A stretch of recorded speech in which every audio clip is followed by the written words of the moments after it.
Welcome back. November is Diabetes Awareness Month, and today we're putting a spotlight on a disease affecting millions across the nation.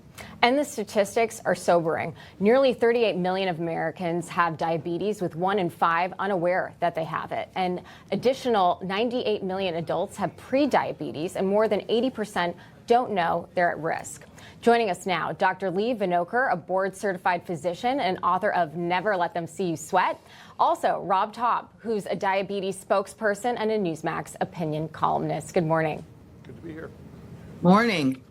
So, doctor, what are the key warning signs people should actually watch out for with regard to their screenings for diabetes, and why is getting, let's say, an A1C test very important, which also measures blood sugar levels over, let's say, a 2 to 3 month period, which is so critical to early detection and prevention?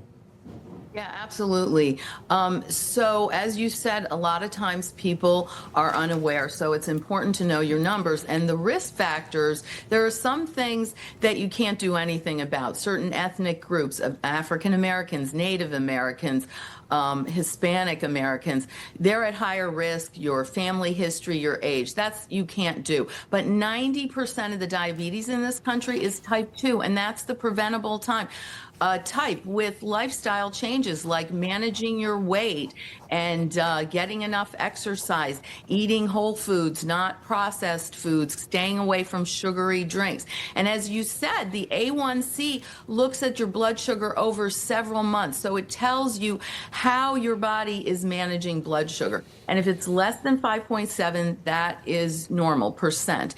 And if it's between 5.7 and 6.5, that's prediabetes, and greater than 6.5 is full-blown diabetes. And it's important because it's the 8th leading cause of death. We know it contributes to heart disease, stroke, amputations, blindness, kidney disease. So it is really critical to see your doctor, know your numbers, and take these steps to prevent it.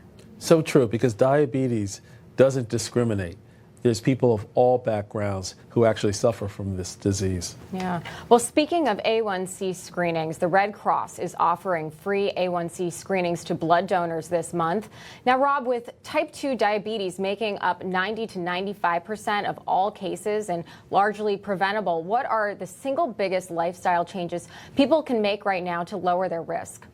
Well, there's an old biblical saying, have breakfast like a king, lunch like a sultan, and dinner like a pauper. I think you have to digress as the day goes by and not have a massive meal at night. But breakfast is really important. You need to eat healthy. One of my big problems with America is, I like to say, we have dessert for breakfast. Sugary cereals, I had them when I was a kid. It's just a bad way to start the day off. Sugar isn't even as bad as carbs are, and when you have processed carbohydrates, it just turns it immediately into fat. And we just have to be more cognizant and aware. People know more about their sports teams than they do about their own health. Interesting. You know, doctor, I started, to Rob's point, I started eating a little differently. Like, I cut out sodas, I cut out a lot of different things. I feel healthier.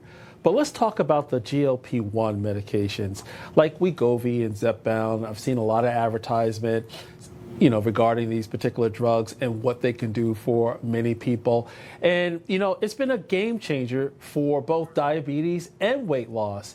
And a new Medicare deal could put them in reach for millions of more patients. How do these drugs work compared to, let's say, older diabetes options? Well, that's a great point. And truthfully, these drugs were developed for diabetes years and years ago. And one of the things that they noticed was that these diabetics on these drugs were actually losing more weight. And we know that type 2, being overweight, makes us insulin resistant, and that's what contributes, one of the biggest factors contributing to type 2 diabetes. So they found that patients on this, they not only manage their blood sugar better, but it lowered their weight. And then long-term studies following this, because they've been around for a very long time for diabetics compared to weight loss, is that it protected the heart. Heart attacks and heart disease are one of the worst complications for diabetes that actually lead to death, so they're cardioprotective. So they are great for diabetes, and now since we know obesity contributes to it, and there are so many pre-diabetics, it is a way to actually help manage your weight so you don't become diabetic if you have pre-diabetes. Rob, as a diabetes spokesperson, what messaging would you like to hear, whether it's from the administration or just in general, to help those who are currently suffering with diabetes? Well, diabetes is a self-managed disease. That's one of the big issues because it's infinite. It's not like my dad had prostate cancer and it was probably for a period of a year, but he was on constant medical treatment with diabetes and he beat it. With diabetes, you're going to have it probably for the rest of your life, no matter how well you manage it. So it's incumbent upon you to take care of yourself. So I think that the government has to make that clear, and you have to exercise. Even if you're taking a medication, diet and exercise are crucial. If you take a medication solely, I don't think that's the best approach. I also wear a great piece of tech, a continuous glucose monitor on my arm, has a Bluetooth connection to my phone, and it tells me what my blood sugar, my glucose levels are at, and it really helps me manage my diabetes effectively. Wow. You know what, Rob? We used to do hits together right here on Newsmax, and I remember, I'm like, wow, this guy looks really good. He looks handsome, doesn't he? Can Rob. I say that on national television? You just that did. Look handsome? Okay. We have a good makeup I'm not department sure, so here. I won't say you look handsome. But, doctor, let's talk about the mental hurdle and challenges that many people go through. Because if you had decades of certain eating habits, and let's say you're confronted by, let's say, pre-diabetes or full-blown diabetes, how does a person get over, let's say, the mental connection to food and certain eating habits in order to get back on the right track? Well, certainly, as Rob said, exercise is important. Lowering your weight can mitigate some of the issues with diabetes, so that's really important. And, you have to take your health seriously, which is exactly like he said. But some of those high-tech things that he talked about and things like GLP drugs, another thing that I think is critical during Diabetes Awareness Month is talking to your representatives in Washington, because these recent cuts in the NIH have totally canceled some of the diabetes research that's so critical at developing tools like glucose monitoring that hooks up to your phone, like these GLP-1 drugs that they're still continuing to refine and develop. So there was a very important diabetes prevention program outcome study that was completely canceled that looked at things like dementia and, heart disease and all these things that diabetes can cause, and brought up new treatments,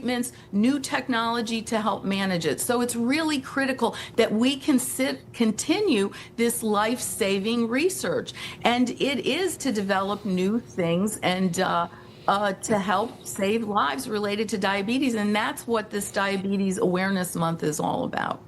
So true.